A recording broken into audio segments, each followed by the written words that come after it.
The advice and opinions expressed by the host of Autism-Live and her guests are meant solely as suggestion and should not be in any way construed as child-specific advice. Any choices you make in determining your child's treatment are completely at your own discretion. Dr. Doreen Granpeesheh is the Dr. Doreen is an expert in autism. Doreen Granpeesheh. Dr. Granpeesheh. Dr. Doreen Granpeesheh. Dr. Doreen Granpeesheh is a visionary in the field of autism. Now you can ask her questions on Ask Dr. Doreen.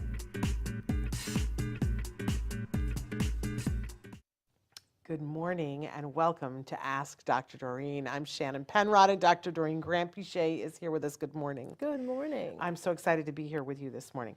And we're live right now. I should say that it is Tuesday, December 13th, and Dr. Granpeesheh is live right now because I know many of you watch and you want to know when we're live as opposed to reruns, but we're live right now. In fact, we're saying good morning to Liliana and to Renee and Elvira.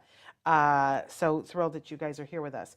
So Dr. Granpeesheh, good morning. Good morning, Shannon. Good morning, everyone. It's lovely to be here. Well, it's lovely to be here with you. And if, for those of you who don't know, Dr. Granpeesheh is a true expert in the field of autism. She's been working in this field for more than 40 years. It just, that like, it doesn't make sense. It's never made sense to me. And every time it gets a little bit more, it makes less sense to me. But she's been working in the field for more than 40, I said 40 years, working with all kinds of individuals on the autism spectrum, from very young babies up through senior citizens and everything in between at all different levels. I find her absolutely remarkable and somewhat of a unicorn in that while she is a behaviorist, you know, you are a PhD, BCBA-D. Right. Did I get all the letters in there? But she also, and I think sort of it makes great sense to me, but I think it is you are a unicorn, that you're a humanitarian. Well, thank you. In that you're always doing perspective taking about what it is like for the individuals on the spectrum, Right. what it is like for the people who love them, around them, and supporting all of them. You have been, for years, way before it was the popular thing, been at the forefront of saying if you're going to work with someone on the spectrum, it has to be worthwhile for them. My favorite phrase that you say is it has to be fair. Fair, yeah. And that, you know, resonates so deeply with me as a parent. And I obviously, you know, you guys know, if you watch the show, know that my son is doing remarkably well, and that I credit Dr. Granpeesheh and her knowledge and what you taught to the people who worked with him on a day-to-day basis is the reason why my son is doing so well. So I'm her biggest fan. I know some of you are right there with me, like shoulder to shoulder with that. But nobody loves her more than I do. You know, obviously your husband and your kids. I'll concede to them. Thank you. But we hope.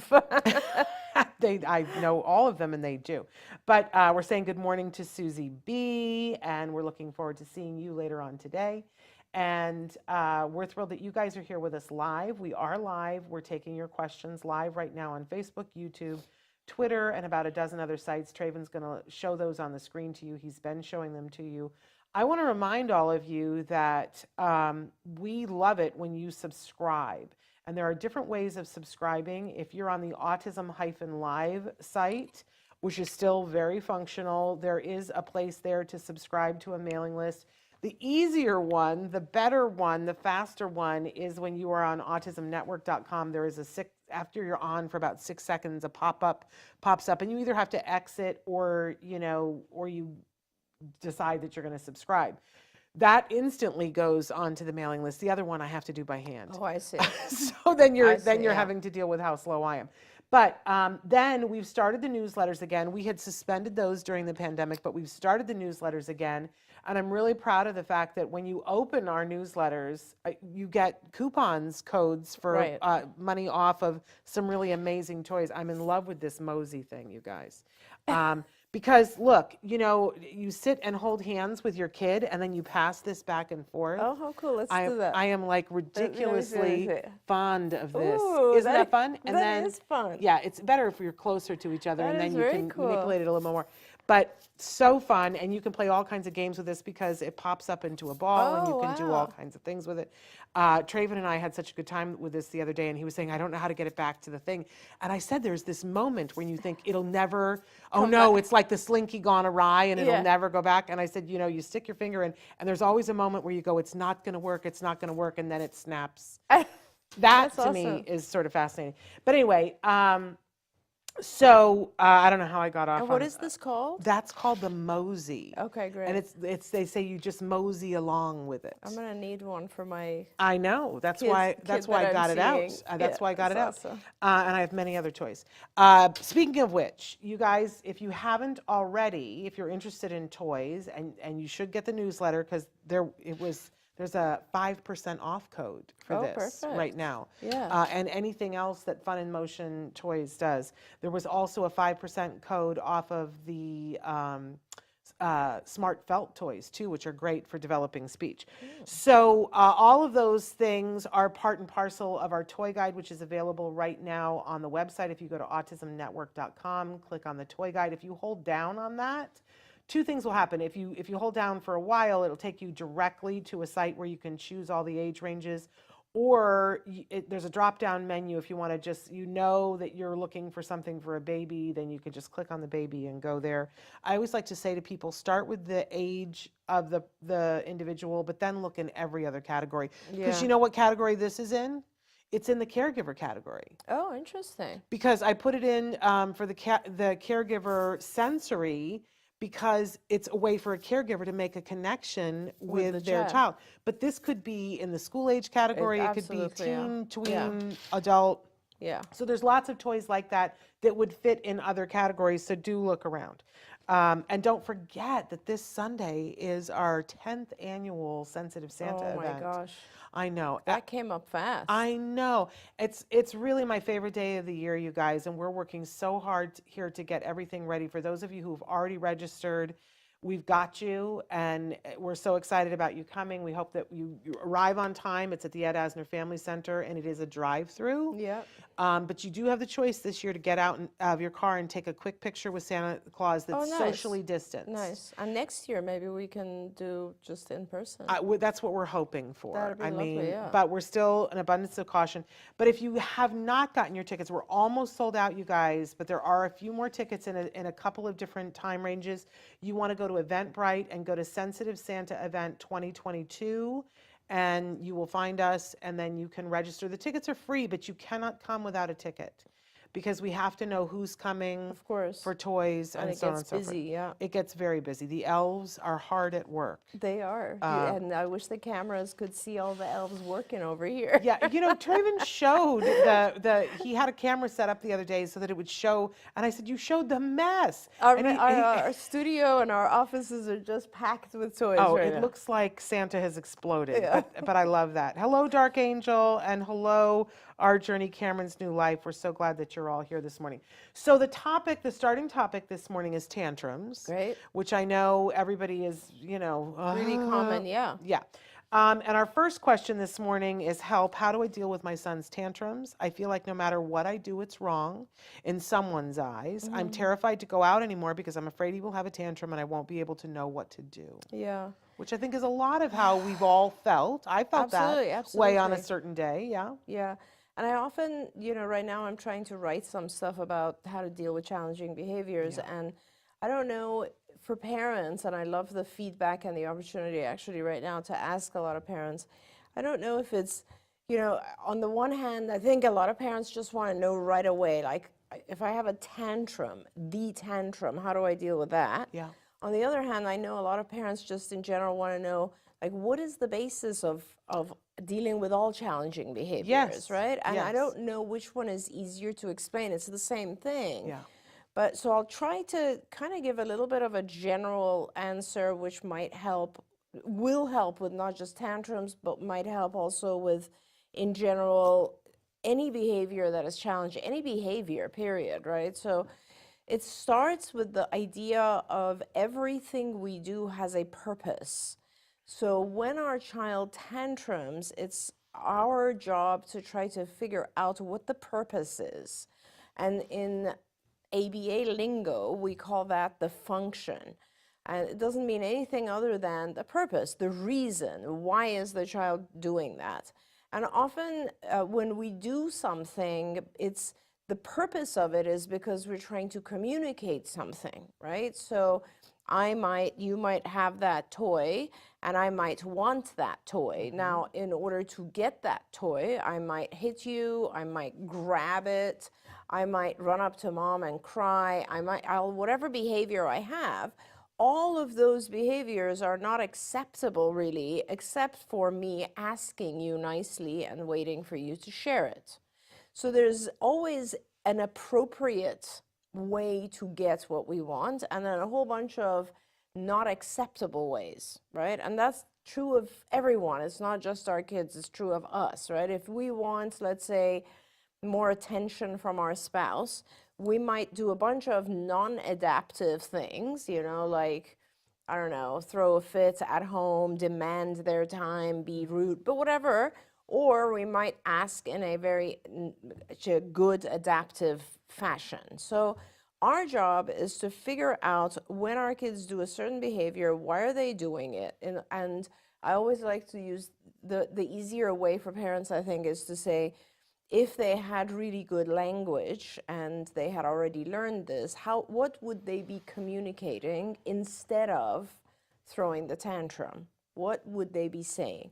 And it is always going to be some expression of something they want or don't want. That's always the case, believe me. So it's always going to be, I want some object, I want some activity, I want some food, I want your attention, I want what he has, I want something. I want to go to the bathroom. I want to go to the bathroom. I want medication because I have pain, whatever I want it is. a break. I want a break. Which I want a break starts us into the category of stuff I don't want, which is I don't want to work anymore. Right. I don't want to be doing this. I don't want to have to answer your question. I don't want to pay attention. I don't want to stop self-stimulating. I don't want to. So it's always something I want or I don't want, okay? And the hard part is not dealing with the tantrum. The hard part is figuring out what is it they're trying to communicate. Yeah. That's the hard part. Getting that function right is so, so, so vital. And that's what all of ABA is about. With ABA, you figure out what it is they want or don't want, and then you teach them to use a more adaptive, functional, appropriate way of requesting that thing. And you do not allow the non-adaptive, challenging way to win. It's really that simple. So when your child tantrums, whatever you figure out, first of all, what they want. And by the way, every tantrum is going to be a different thing. So the thing about it is that when our kids tantrum and they get, in one scenario, they get what they want. So for instance, you try to get your child to hurry up and get ready and it's time to go out, and they have a tantrum, and by tantruming, getting ready and going out is delayed, right? So they get to avoid. So if they could talk, they would have said, I don't want to go out. I just want to keep doing what I'm doing. Yeah. And so by tantruming, they've accomplished that. Now, in their system, in their mind, that tantrum becomes a powerful communicator. So now they've learned, from now on, when I don't want something, I will tantrum. Yeah. And it's going to work. So be careful, because every single time that your child tantrums, it could have a different function. So they could be wanting to not go out. They could be wanting to continue playing with this toy. They could tantrum because they're trying to get your attention because you haven't been attending to them. They could tantrum because they don't want to go to school, whatever it is, right? Once you've figured out that function, now the key part of it is to not allow them to receive that thing when they tantrum, but to allow them to receive that thing that they wanted when they ask in a more appropriate way. And so that means if I'm tantruming because I don't want to go to school, sorry, I'm going to get you ready and take you to school anyway. But if you say, Mom, I really don't want to go to school today, then I will probably maybe give you a break or maybe go with you or I will respond to what it is that you really want if you ask for it nicely. So I'm going to now take that down to the level of, let's say, a child who's not able to communicate really well, right? So let's say a young child, a 3-year-old, can't really say, I want that toy you have right now. So they're hitting you to grab that toy, or they're having a tantrum because they couldn't have that toy. Now it's for us, what we do as behaviorists is if they're tantruming and we know it's because they want that toy, we do not give the toy when the child is tantruming. Instead, we will prompt the child to say toy, or to point to the picture of a toy, or even for non-vocal children, to somehow indicate in a more appropriate way that that's what they want. And whenever they do the more appropriate behavior, they get a lot of kudos, they get the toy, they get a break, they get all kinds of goodies. And whenever they communicate in a non-appropriate way or in a challenging way, they do not get what it is they were asking for. And that applies to pretty much everything. Yeah. I want a break. If they ask for just a break, if they point to a icon of a break, any appropriate way of asking for a break, they get a break. But if they're tantruming and throwing a fit and all that sort of stuff, no, you continue to work through it. You just continue to work until the tantrum subsides and the child says break, and then you can give them a break. So that's how you deal with tantrums. Now, in this particular case, I think the parent said, whenever we go out, Yeah. right? Yeah. And so you have to figure out what it is about going out. It could be so many different things. It could be the place you're going, that the child doesn't want to go to that place, which, by the way, it's not like you always will have to avoid that place. It's just that you need to better prepare your child for going to that place. It could be they don't want to go in the car. They don't like the car. It could be they don't want to get ready. It could be they don't want to give up what it is they're giving up in order to go out. It could be a million different things, but you have to figure that out. Without figuring that out, you're not going to know what it is. It could also be that they're fine until you get to the place. So it's not really about going out. It's about something in that place. So it could be overwhelming because it's too noisy.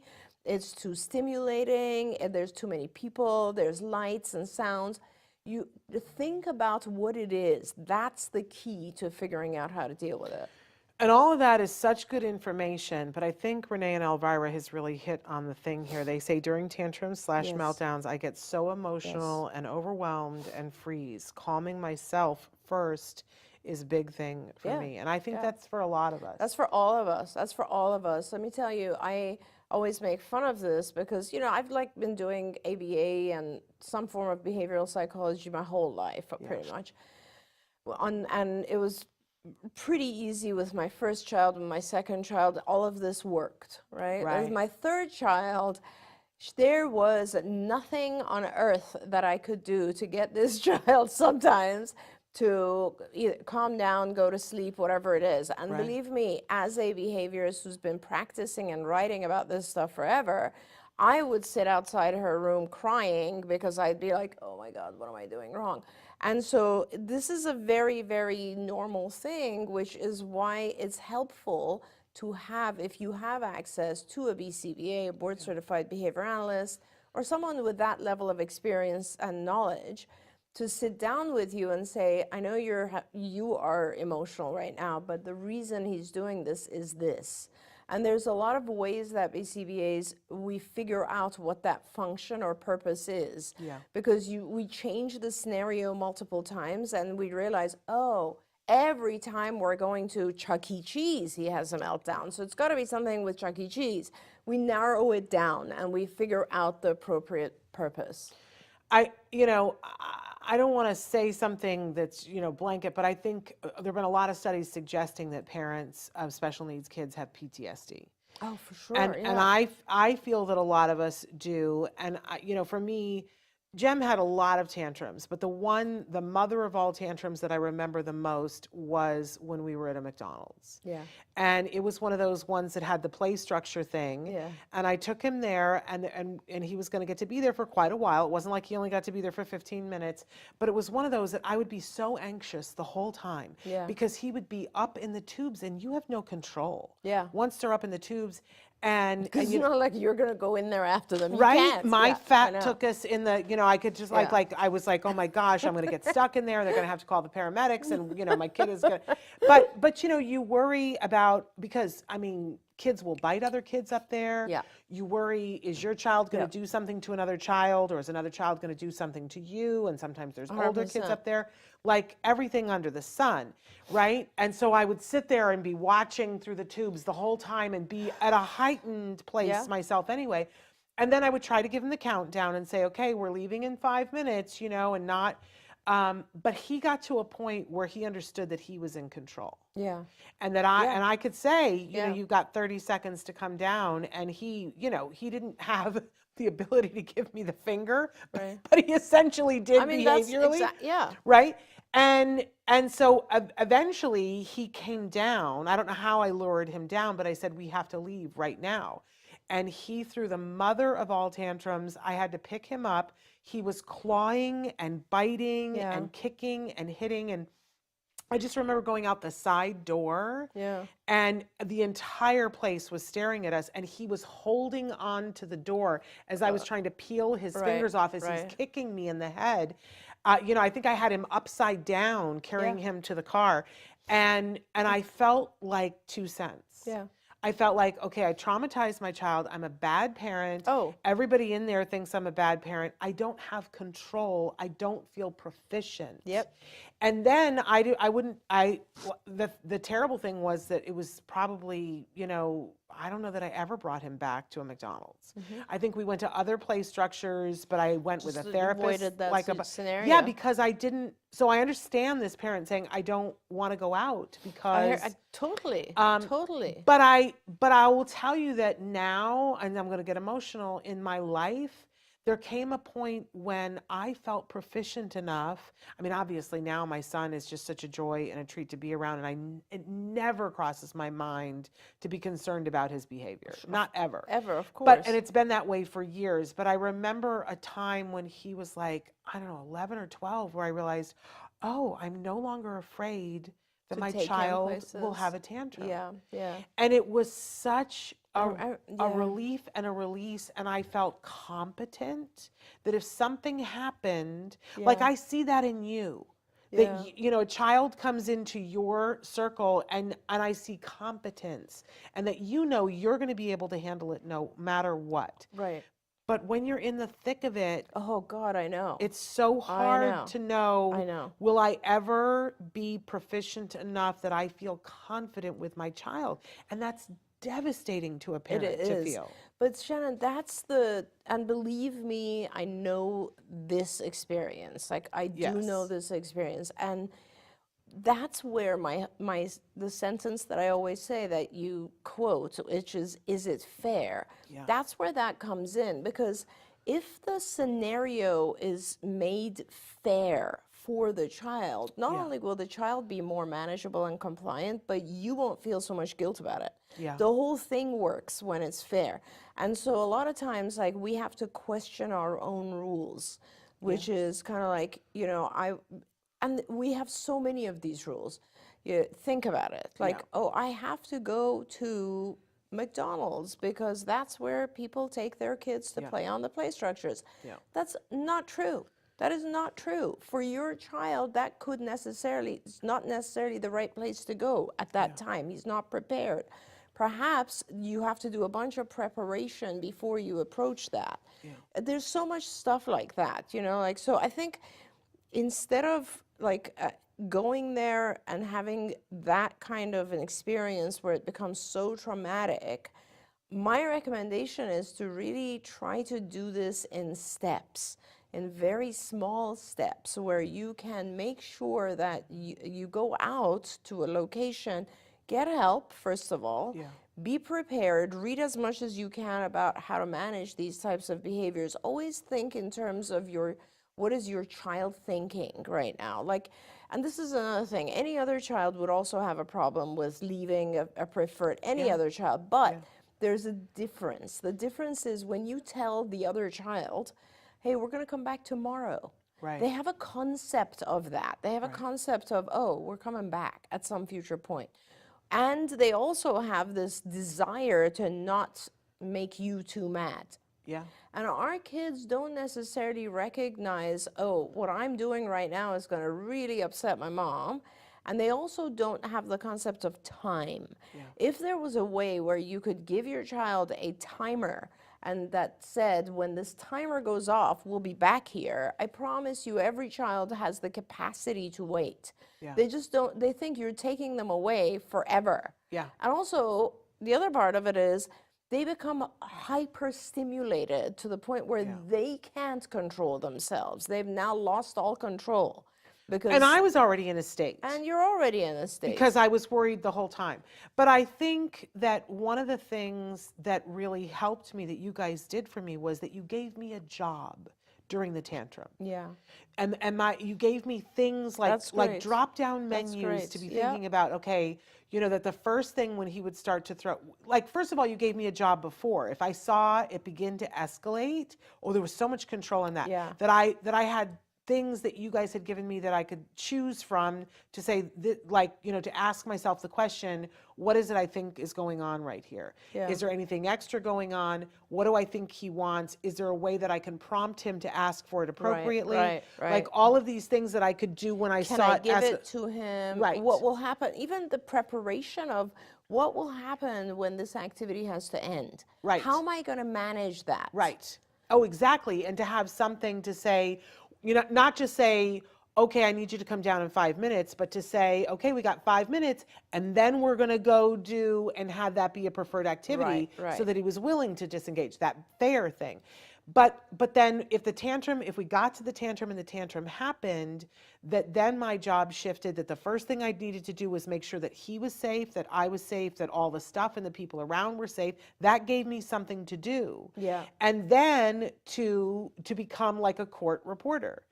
To be thinking about how am I going to describe this to my team later on. Okay, the tantrum started at 11:15 and the first thing that he did was he threw stuff. And I have to tell you guys, that helped me to manage the anxiety. It helped me to feel capable. It helped me because I was like, oh, the tantrum's already happening. I don't want to be giving it attention. So I have a job right now and I'm going to do it because that's going to help us to crack the code on why this is happening later on. And that was super, you know, in a way, it reminded me of an acting exercise that I remember being a young actor and saying, I don't understand. Like, I can bring up tears to cry, but I don't understand how I'm safe during that time. And an acting teacher taught me, you know, you're in a safe space here, and all this other stuff is happening here. And that's what I started to do during the tantrums. I'm safe, he's safe, I made sure of that. Now I can be here and just notice what's happening. And so that I can tell it to somebody later on. And that helped me to deal with the anxiety of it. But I always used to marvel. There's a video that you show sometimes when you speak. It's from America's Funniest Home Videos. And it's I love that video. And but it's a kid who... It's a baby. It's like a 1-year-old. And I love that video. It's just, when I first saw it on America's Funniest Home Videos, I was like, oh my God, I have to describe record it for them, but then I want to tell you what it made me feel. So it's a baby, it's in diapers. It's like a 1-year-old who's just, it's a toddler who's just basically walking. And I guess mom or dad is recording this toddler and they want something or whatever, and they throw themselves on the floor and they start screaming and crying. And the person who has the camera, who's the parent, walks to another room, and then you see the baby, the toddler, looking, stopping, getting up and going to the room where the parent on the video is, and then throwing themselves again on the floor and starting the tantrum again. And the parent does this 4 times. They go to another room and the toddler stops, goes, follows them 4 times. So it is such a great example of, I am only doing this for your pleasure, for you to see that I need something. But I think what's interesting about it is that the first time I saw it, I was like, oh my gosh, because you can hear the parent laughing as they're videotaping. And I thought, this is the difference between parents of kids with autism and neurotypical parents, because that parent knows this is not going to be the rest of their life. That's true. That parent knows this is a tantrum and this is just a phase that they're going through and it's not going to be the rest of our lives. This is why, and whenever I talk to parents on the spectrum, I say videotape a lot, even when you don't want to, because you're going to need to go back and look at what you got through. But we don't want to because we think it's the rest of our lives. Well, we literally stand there in that moment and think, this is never going to end. That's so true, and I hadn't thought about that. That's something new that you just taught me. Really? Absolutely. But the other side of it, I think, Shannon, is also there's a lot of embarrassment with parents of special needs kids because they feel being judged. They feel like others are judging me at this moment. And our kids. That they're going to judge our kids. That's right. We are being looked down upon. Yes. And we need to stop this. The amount of stuff that goes on in this minute, just the emotions, your emotions, the child's. It's a lot. It's a lot. It's a lot, which is why often when you say, like, you know, they taught me a step-by-step guide, it's so important to try to not really judge yourself at that moment, right? Or your child. But remember that this is behavior, and behavior occurs in all of us in the same way. It's not about autism at all, and I want to keep repeating that. A lot of times people think tantrums, challenging behavior, blah, blah, blah, any challenging behavior has nothing to do with the diagnosis of autism. This is so important. It is not one of the symptoms of autism. It is a side effect of not being able to communicate. Now that's super important because a lot of times when our kids are diagnosed, people will say, oh, that explains why he has so many tantrums. And then it becomes an acceptable part of autism. It's not. It's not one of the symptoms of autism. It is just like any other communication disability where if you can't communicate, you will tantrum because challenging behaviors are a form of communication. They're a form of, I can't tell you otherwise what's going on with me, so I'm going to tantrum, which is why, by the way, typically developing kids, they tantrum as well when they're young. As time goes on, language replaces that. And that's really the key to it. That is so critical for us to remember because it's not, you're not a bad parent, right? This child did not come out of the womb with an instruction manual. Sorry, I wish it did, but they didn't. And there are techniques that you can learn that will empower you. But I really have an allergic reaction when I'm someplace with older children on the spectrum that are like 14, 15 years old and they're behaving like really inappropriately and the parents just go, that's autism. And I have an allergic reaction to that. That's not the ticket. But let's get to some of these questions that people have written in. Parker says, here's a question I want to ask. It's not for me, but I'm curious about it. And I love this question, Parker. For example, a kid's special interest is Paw Patrol. And it's all over the Christmas list. And the therapist or another person says he needs a new age-appropriate interest and there was no Paw Patrol under the tree. I heard about a similar story with Shannon. It was actually Nancy that went through that with Thomas the Tank. I would like to hear that story and how to handle a situation like that. I'm asking out of curiosity and helping other people. So I always talk about there's, you know, there are lots of decisions we have to make when we're working with our kids. One decision is, do I want to give the child, in this particular instance, something of significant interest, that means a powerful reinforcer, or do I want them to have something age appropriate? And there's a good reason behind both of those. So do I want something that's a powerful reinforcer? My God, there's like a million reasons why we would want a powerful reinforcer, right? Like most of the time in ABA, we're actually seeking out those powerful reinforcers because they're the only thing we have in order to teach a child.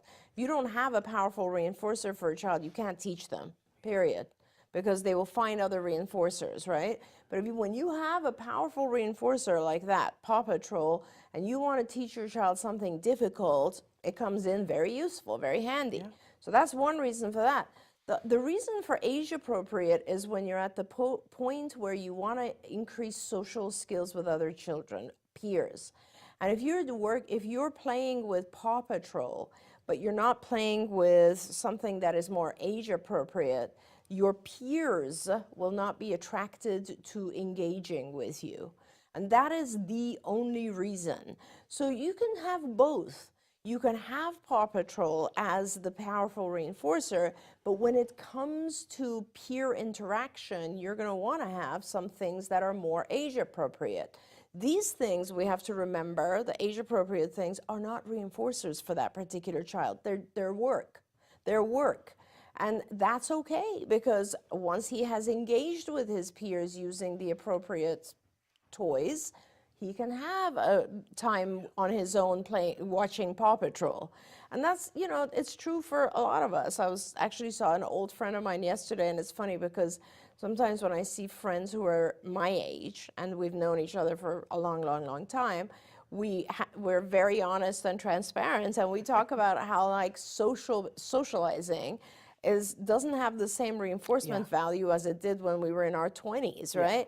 When you're in your 60s, all you really want to do is just chill and not do anything. Right. And so social behavior, which would be the peer appropriate play, the age appropriate play, is not a reinforcer for us anymore. In fact, you kind of force yourself to go out. It's a job. Oh, yeah. And after that, you can have your Paw Patrol, which is laying in bed and watching whatever it is you want to watch. So you just have to have both. They have different reasons, and you figure out which one is appropriate for that time. I always say I want to, like, write a book that is translating parent to BCBA and BCBA to parent, because I feel like everybody gets so black and white about things. Oh, yeah. This is a really good point, and thanks for saying that, because I have seen a lot of, in fact, I engage with a lot of BCBAs who do this, and they are like, no, we can't let him play with this because it's not age appropriate. They forget that it doesn't matter, it's a reinforcer. Things that are reinforcers don't have to be age appropriate or in any way appropriate as long as they're reinforcers. That's very important. And on the parent side, we go and we ask the team and say, you know, what kinds of things should I get my child? And when they say, oh, yeah, don't get the Paw Patrol, we think that means no Paw Patrol whatsoever. Whereas I wish, I'd like to insert myself into the conversation and say, what kinds of skills would you like your child to be working on?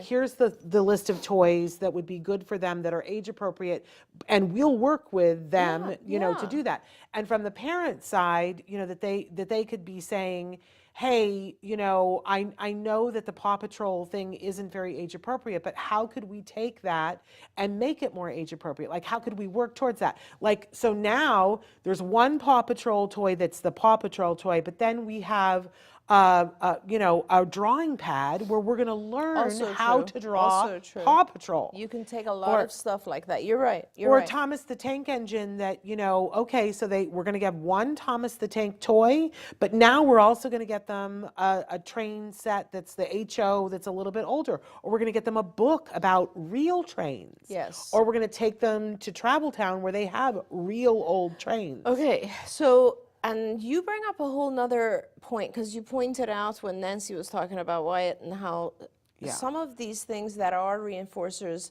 I want to say two other things about things that are powerfully reinforcing. One is that they can become obsessive. Yes. And that's a different issue. That is not the issue we're talking about here. It's a different issue.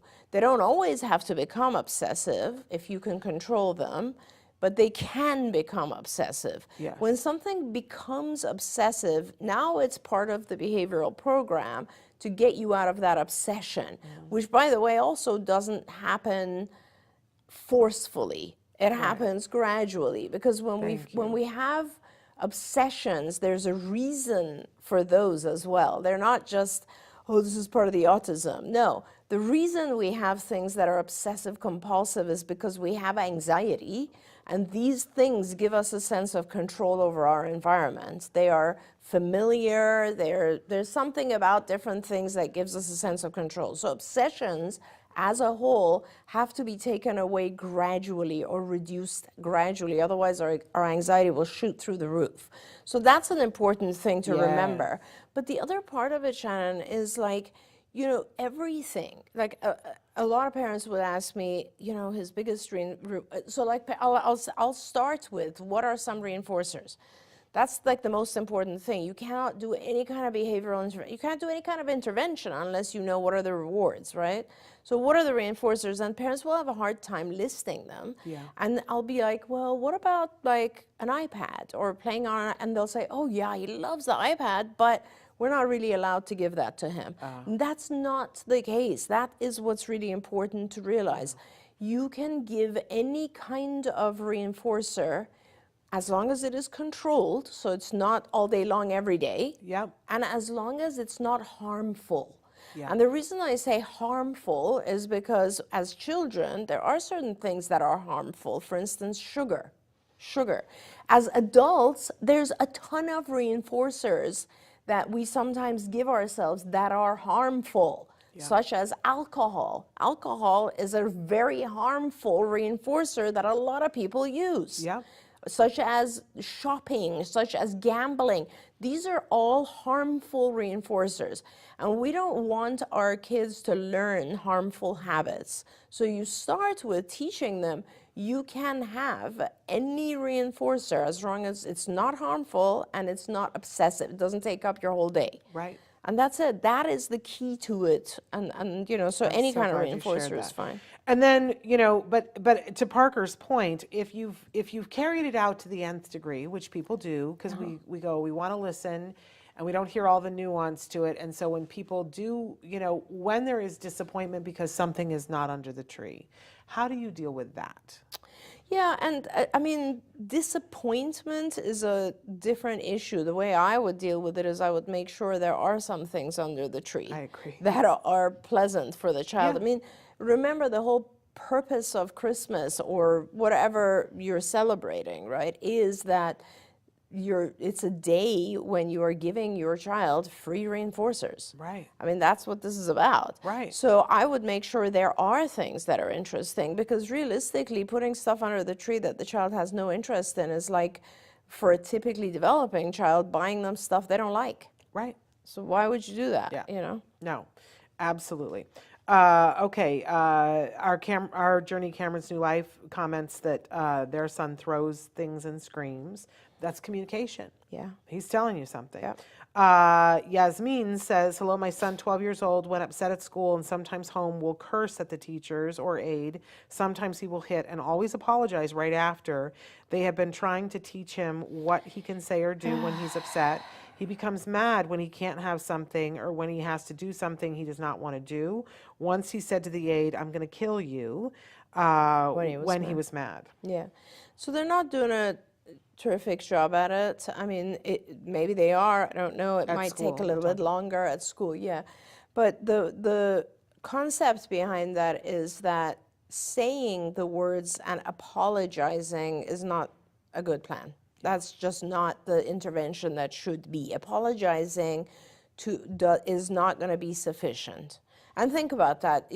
Again, a lot of times I say that about our own typical kids Or adults. Or adults. Yeah. You know, if you went around and just yelled at people and then said, I'm so sorry, and just kept doing it, that would not be okay. Yeah, I mean, there are people that do that. That's an abusive relationship. Absolutely. That's the beginning of an abusive absolutely. relationship. That's Yeah. absolutely right. But so the point here is that especially when they actually can see it starting to happen, they need to have a million different ways for the child to specifically say, I'm getting angry, I'm getting upset, I think I need to go outside and cool down, or I think I need a break from this, or whatever it is. Teach him to go in the corner and take a deep breath. I mean, I always say it's good for our kids to have like a bean bag where they can go and put on some music and calm down. Remember, it is harder for our kids to self-regulate, right? It's hard for some of us. I mean, you know, I see myself when I was a child, it would take me a while to cool off, whereas I'd see, let's say, another child and they just didn't care. Yeah. So people have different levels of ability to down-regulate and up-regulate. So remember that. It is harder for our kids. They become overstimulated, overwhelmed with things. And so it's important to catch it before it turns into a cuss word or some sort of yelling or something. And when they recognize that the child's about to get to that point, they teach the child something that he can say or do to remove himself and then come back. And it's just not okay. If he does it, apology is definitely not enough. This is a case where if he does actually curse, they should have some sort of token system where a response cost economy is occurring. So he does something, he loses a token, which would have otherwise gotten him closer to a reinforcer. Absolutely. What I loved when my son went to junior high, his guidance counselor gave him a card, and it was like a get out of jail free card. Yeah. He was like, all of his teachers were told, if he ever, and he said, we're going to find a place in your backpack where it lives, so you know where it is, and if he ever raises this card or says or refers to the card, no questions asked, he gets to come to my office like immediately. And my son only used it once in the 2 years that he was in junior high, but it was like really freaking helpful. Because he had reached a point where, and you know, before that, you guys had taught him how to recognize when he needed to ask for something, but that spoke the language of his school. Right. You know, because he could have said, I needed a break. And, you know, there's a math teacher who would be like, no, it's not time for a break, No, right? you can't have a break. Exactly. But because that was from the guidance counselor, everybody knew, no, that we don't mess with that. I love that Megan wrote in and said, their tantrum is not our fault. Amen Our to that. failure. Our failure, yeah. Yeah, and it's amen also to that. not theirs. I mean, and that's Exactly. another thing. It's not theirs either. I mean, there's no question, even today, like with as much knowledge of autism as there is, people still will judge you when your child screams or cries in a public place. Who cares? Like, to me, it's like, I don't care. I don't care. Sorry, too bad. You know, like I'm dealing with something here. It's not their failure. It's not your failure. It's their way of communicating, which unfortunately is not socially appropriate.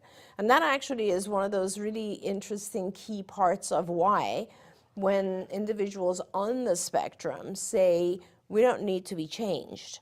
I disagree, because it's not just an individual on the spectrum. It's anyone who exhibits a tantrum in social life is going to need to change. Because tantruming or having challenging behaviors amongst others is disruptive to others. And no matter what our diagnosis or no diagnosis, we all learn to become more acclimated to that and become more of a social being.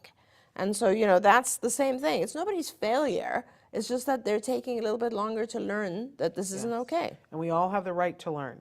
I'm glad you wrote this question back in, because I actually have it on this piece of paper. They wrote it in and said, good morning. My 11-year-old son is extremely bright, has friends, hobbies, and participates in sports. Our problem is when we are in the car and we get stuck in traffic, he has a meltdown of crying, yelling, hyperventilating, and internalizing the situation. He'll say, what did I do to deserve this? It looks like a panic attack. We have tried a car bag with books, fidgets, iPad, but he won't touch it. He will ask over and over to find out how long the wait will be, but sometimes we don't have a cell service.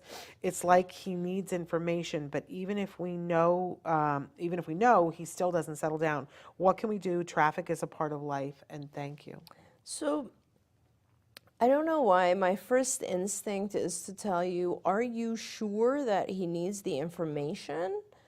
Or do you think it is possible that he is enjoying the attention that you give him when he is panicking? So question that, ask yourself that, because a lot of times our kids begin to interact in a way where now they're getting a lot of parents giving them a way to calm down. It's okay, honey, it's all right, we'll be all right. It's totally fine, don't worry, it'll be this, it'll be that. It's a lot of interaction from you. And perhaps that's what's maintaining this behavior. So my first question, and this can be a little tough, but my first question is, what happens if you don't interact at all and you just play some music, give him the opportunity to put on some headphones or whatever. If he chooses to, he can. If he chooses not to, it's up to him. But basically, carry on a conversation with someone else in the car when you hit traffic and see what happens. and see if he is able to get control of that anxiety some other way than leaning into you having to calm him. Because you've given him a lot of other options, but he continues to maintain this one. Try that. And by the way, if it, you know it's working if it gets worse before it gets better. That's called an extinction burst. Whenever something gains attention, whenever the function of something is attention, whenever a child does something in order to gain attention, and we stop the attention, that behavior will get worse. It's called an extinction burst. It'll get worse, and then it'll rapidly dissolve and go away. And the reason it gets worse is because from the child's perspective, they're thinking, why isn't anybody telling me how much time is left? Why isn't anybody interacting with me? Why isn't anybody giving me more attention right now?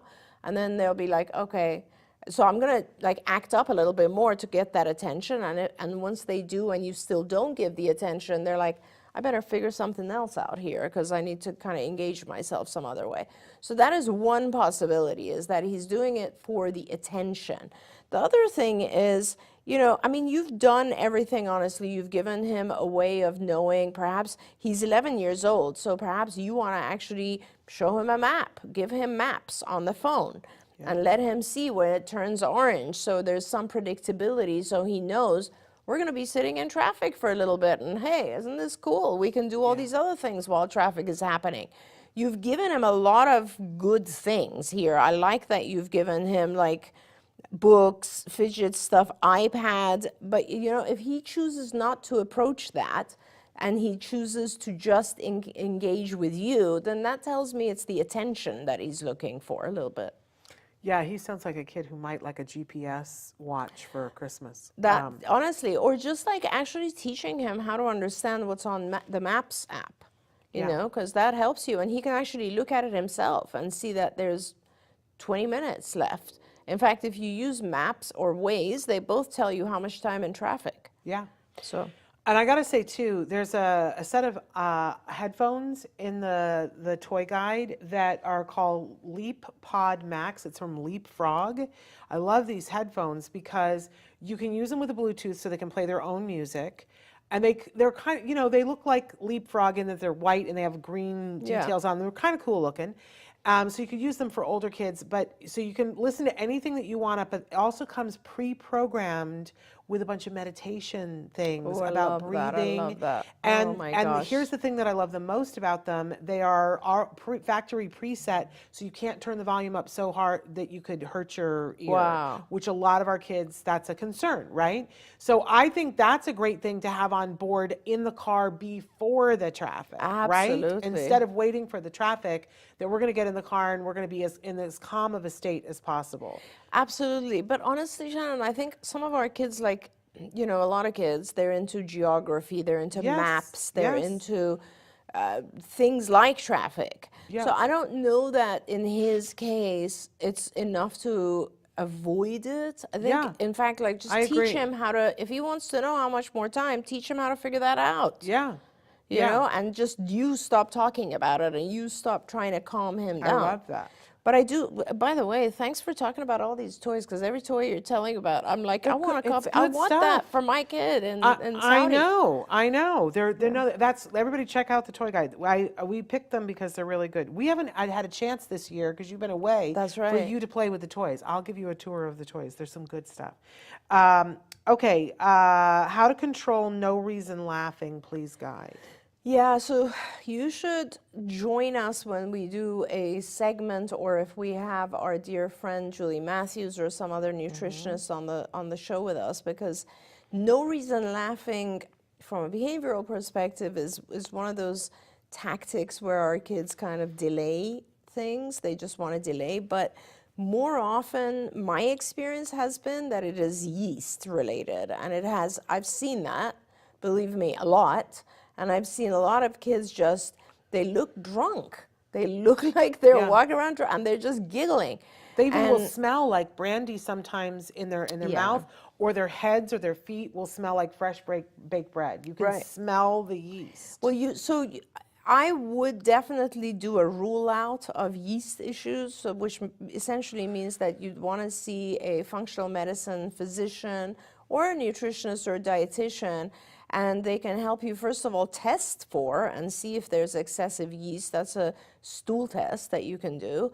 And once you know that, then treat the yeast, because yeast candidiasis in general does tend to be a big issue with a lot of our kids, fungal infections. So that would be very important to do. And if it's not that, the other thing that I sometimes see is our kids remember something that they've seen on a TV show or whatever. And with typically developing kids, they also do, but the difference is they will say, I just remembered blah, blah, blah, and they'll give an introduction to what it is they're thinking. And our kids don't give that introduction. So the first thing is, if it's like random times and it doesn't appear to be necessarily connected to something they've seen before, then I would really go for treating the yeast, figuring out if it is yeast. But if it does appear that, oh, your child often laughs also when they see a particular segment and they repeat that segment, then it just could be that they're remembering something funny and they just don't know how to say it, how to introduce that. Yeah, so true. I want to get to some of these last comments. Renee and Elvira said, last month I moved to a new city seeking more resources and better school. We started seeing a MAPS doctor, good for you. And I'm so thankful for everything, but I'm so overwhelmed. How do moms do this? Sending you a hug and telling you that, you know, we all have had moments where we thought we couldn't do it. Yeah. For me personally, I tried to give myself short-term reinforcers and long-term reinforcers. Yeah. I've said many times before on the show that on my darkest days, I would always picture my son standing in front of me in a cap and gown, and that I would be able to say to him, we did everything that we could, the world is yours now. And I got to do that 2 years ago. I stood with him at graduation and did that. Now I have different pictures in my head that help me to get through things. But that wasn't enough. I had to have short-term reinforcers, and I would try to check in.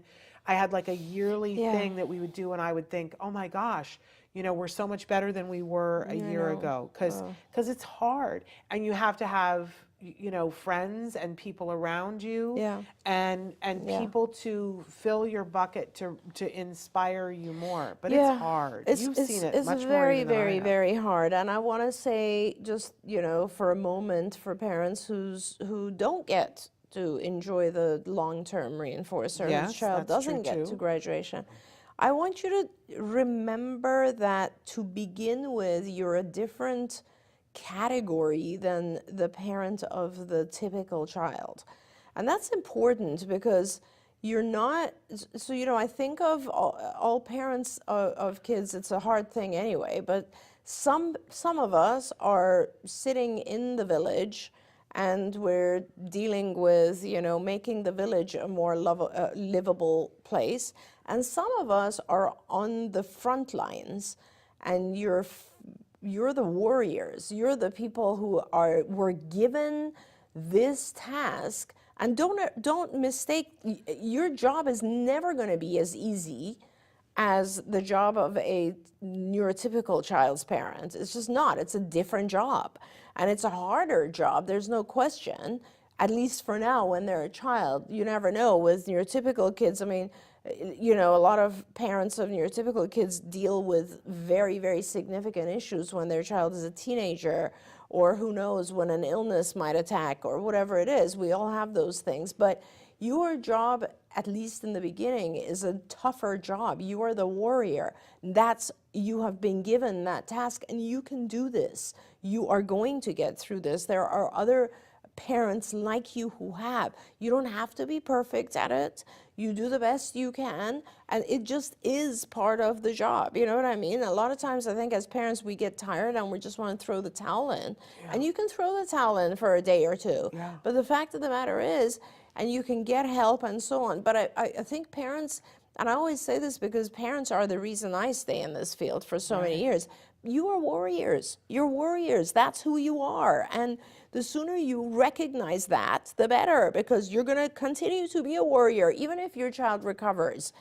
You're a warrior like Shannon, who will now influence other people's lives in one way or another. So put on the warrior hat, and it'll remind you that you can do it. Yes. I always like the equation strength over time equals power. There you go. So you don't have to get it perfect today. You don't have to do everything today, but just you're have going to to exhibit last. strength over time. Yep. There we go. We're out of time, but I just want to say, Johanna, you wrote a great question about how do we teach different reinforcers. I'm going to put that at the top of the list for next week. And Felix asked, how can we get a consultation with you, Dr. Doreen, for our son? You can write directly to me, Shannon, at autism-live.com, and I will forward that to her assistant, Shannon, at autism-live.com, and I'll forward it. Dark Angel wrote a question about pronunciation that I think is important, and we'll put that at the top of the list for next week as well. You guys, you're amazing. You're doing amazing work with your kiddos, and I so appreciate it's a privilege to be here with you and with all of them. Thank you. It's wonderful being you're here. amazing. And maybe next time, Shannon, on the show next week, which is right before Christmas. The last show of the year. Maybe we can do something on tips to manage the holidays. Oh, let's do that. Let's pick that for the topic next week. Okay, because it's a coming, and I don't know, everybody gets so excited, and I think the reality of it is, oh, we have less services. Oh, my life is more complicated. Oh yeah, right? there's a lot of sugar and noise. and other people's opinions, which are never helpful. Right. Almost never helpful. All right, so we'll take all of that on next week. It will be the last Ask Dr. Doreen of the year next week. Right. So make sure that you guys tune in for that. I want to just tell you that tomorrow on the show, we've got some exciting guests for you. And don't forget that on Thursday, we have Let's Talk All the Things with Rachel Bird, and you're not going to want to miss that because we have a craft planned. And she's so good at craft, and I am an epic fail, so you won't want to miss that. So exciting, so don't miss that. And don't forget to register for your tickets for Sensitive Santa if you're in the Los Angeles area. All right, we'll see you guys tomorrow, and until then, give your kiddos a hug from me. And one for you too. I don't know why I was like waiting for you to say that, but you never say that. I say that. I'd love to say Never mind. one for you too. I don't know. We'll see you tomorrow. Take care, Bye-bye everyone. for now. Don't forget, you can watch Ask Dr. Doreen live every Tuesday morning at 10 a.m. Pacific time. We hope to see you there.